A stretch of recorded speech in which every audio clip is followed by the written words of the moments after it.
One of the great targets is the heart. I'm not talking about the physical heart, though they are connected. I'm talking about the heart vortex within the human energy field.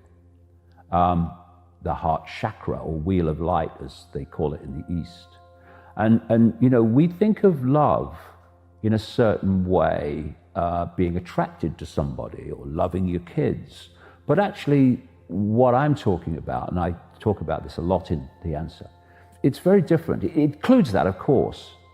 But love in its true sense does not say, I want the best for my kids, although we do, of course we do. It says, I want the best for everybody.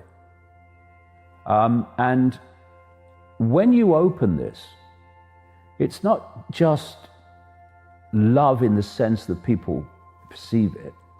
It opens you to infinity.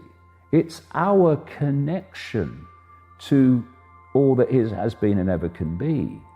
And through that connection, you have insight, you have knowing.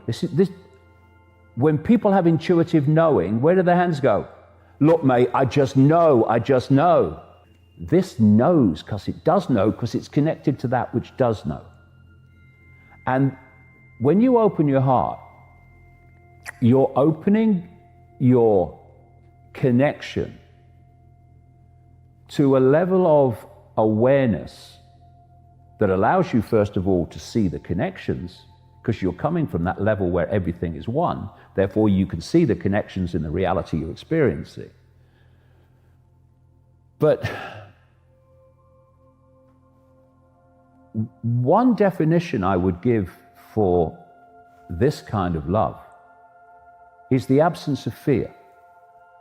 I would call evil the absence of love. I think that's what evil is. It's the absence of love. You infuse love into evil, it's not evil anymore. It's the absence of love. And this is what this cult is. It's the absence of love. That's why it does what it does. But it's also the absence of fear. Because once you open to this insight, this self-identity, you know there's nothing to fear. Because whatever happens, whatever experiences we're having, there'll be another one along in a minute, we are always an expression, a point of attention within all that is, has been, and ever can be. And however bad the experience we're currently having, that is what we always are. All that is, has been, and ever can be. And so, this does not fear. This will always do what it knows to be right, and therefore does not consider consequences for doing what it knows to be right, because it would never consider doing anything but what it knows to be right. Thus, consequences are irrelevant. This says, I'd like to do this, but what are the consequences? And you'll always find a list of consequences why you wouldn't do it. This says, I do what I know to be right. Consequences, therefore, are not even a conversation. And one of the great fears that people have, well, it's the foundation fear, I think, is the fear of the unknown, which manifests as the fear of death. And the manipulation of the fear of death is the manipulation of this pandemic. It's why people have been frozen in fear, because they fear death. It's why doctors have so much power. Well, actually, you are all that is, has been, and ever can be, and always will be. You're just having a brief experience. So this is without fear.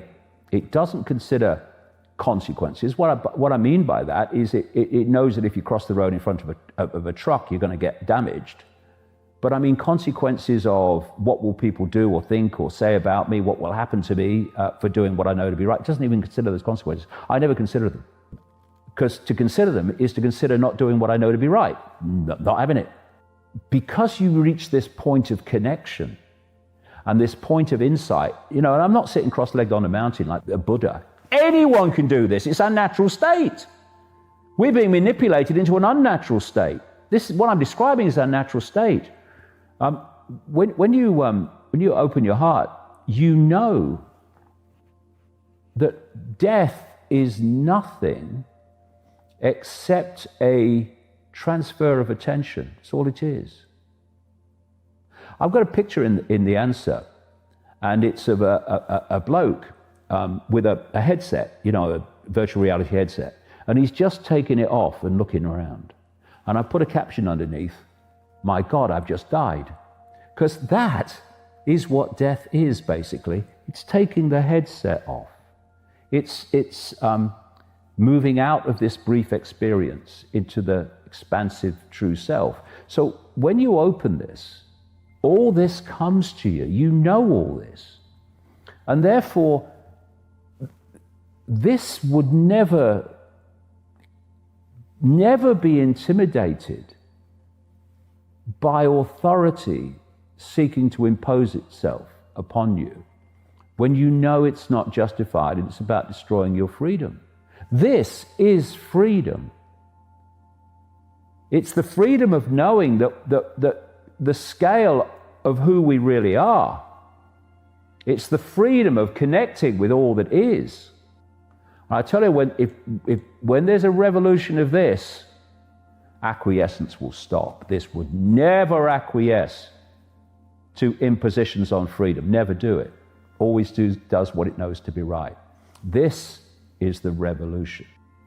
And the heart is the center of everything. And people talk about the physical heart, okay, but if you go back, what they're really talking about is this heart, the energetic heart, the connection out there. And you look at all the things, all the symbolism through the ages and still today relating to this. Open heart, heart of stone, broken heart. You look at all the phrases relating to the heart, and it's because this is the center of everything. And we've been manipulated to think this is the center of everything. It's not. Do you know that the heart is the biggest electromagnetic field, most powerful electromagnetic field in the body? And this, when it's open, dominates the head. What do people say all the time? What does your head say? Okay, what does your heart say? And they say very different things, because this is out there and this is down here. And when this opens, everything changes, because you change. Everything about you changes. It's what happened to me a long time ago, and changed my life. And everyone can access this whenever they want. Anytime they want. And what I would say is, ditch the bloody labels. Stop identifying with labels. They are a brief experience. Even your name is a brief experience. You are the consciousness having the experience. So when someone says to you, "Who are you?" You are all that is, has been, and ever can be, having an experience. What you call yourself, if you meet someone and people say, "Who are you?" They'll give you their name, they'll give you their job, they might give you their family background, their family history, where they went to school. That's what they're saying they are. Who are you? But that's just what they've experienced. Who am I? All that is, has been, and ever can be, having an experience called David Icke. Very brief, very interesting. The point of attention that I am is an expression of the same consciousness that the point of attention that you are is. And the same with all of us. So racism and all these isms and all these divisions, not only undesirable, they are confirmation that those that go down that road are utterly clueless about the nature of reality and the nature of who they really are. And I see anti-racists who are utterly obsessed with race, when it's just a brief experience. That's all it is. You are what is having the experience. And when that penny drops and this, as a result, opens, game over.